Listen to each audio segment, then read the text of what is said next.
11 বছর পর আজ আমি প্রথমবার আমার শ্বশুরবাড়ি যাচ্ছি। তো hello everyone, welcome to my new blog. হ্যাঁ, ঠিকই শুনেছো তোমরা। আমার বিয়ে হয়েছে আজ 11 বছর হয়ে গেছে।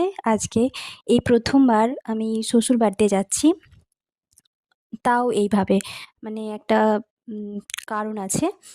আমার শ্বশুরবাড়ি, অরিজিনাল যেটা শ্বশুরবাড়ি সেটা হচ্ছে তোমার পুরুলিয়া ডিস্ট্রিক্টে। এবার আমরা থাকি হচ্ছে বাঁকুড়াতে। মানে আমার শ্বশুরমশাই চাকরি সূত্রে এখানে থাকতেন। তো আমার বিয়ে হওয়ার থেকে আমার শ্বশুরবাড়ি যাওয়া হয়নি। যতবারই যাওয়া ঠিক হয়েছে বিভিন্ন কারণে সেটা আম যাওয়া হয়ে ওঠেনি। তো এবার আমি ফার্স্ট টাইম যাচ্ছি শ্বশুরবাড়ি। তাও আবার এইভাবে। মানে এটাও একটা কারণ আছে যে আমাকে এইভাবে কেন যেতে হচ্ছে। আসলে আমার কাকা শ্বশুর যিনি তিনি মারা গিয়েছেন। তো সেই কাজের জন্যেই আমাকে যেতে হচ্ছে এখন। তো আম যদিও এটা একটা দুঃখের সম্মুখেই যাচ্ছি, শোকের সময়। কিন্তু আম কষ্ট আছে ভেতরে। কিন্তু ওই যেহেতু ১ম বার যাচ্ছি না, ওটার একটা আনন্দও আছে ভেতরে। মানে আমার অনেক দিনের থেকে দেখার ইচ্ছে ছিল যে আমার শ্বশুরবাড়িটা ঠিক কেমন। মানে আমার শ্বশুরমশাইয়ের কাছে অনেক গল্প শুনেছি আমি, কিন্তু নিজের চোখে কোনোদিন দেখিনি।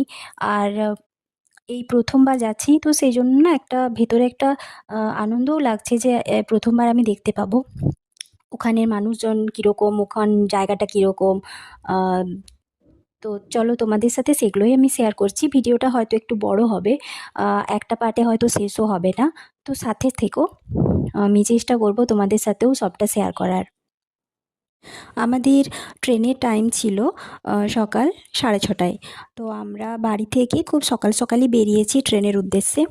আমরা সবাই বেরিয়ে পড়েছি। আর তারপরে ট্রেন আজকে রাইট টাইমই আছে। অন্যদিন এটা লেট করে শুনেছি, কিন্তু আজকে রাইট টাইমই ছিল। তো আমরা ট্রেনে উঠে পড়েছি। আর তারপর আমরা ঠিক টাইমেই এখানে এসে পৌঁছে গেছি। তো আম আমাদের ২ টো ট্রেন চেঞ্জ করতে হয়েছে আসার পথে। এবার ওখান থেকে আমরা নেমে পরে টোটোতে করে গ্রামের উদ্দেশ্যে রওনা দিয়েছি। তো আ রাস্তায় যেতে, যেতে যেটা দেখতে পাচ্ছি এই এদিকের জায়গাগুলোতে একটু পাহাড়, পাহাড় টাইপের জায়গাগুলো, মানে পাথুরে এলাকা আরকি, খুব উঁচু নিচু পাথর। তবে এই গ্রামটা দেখতে খুবই ভালো লাগছে। বেশ সুন্দর একটা ছিমছাম পরিবেশ। চারদিকে গাছপালা আছে।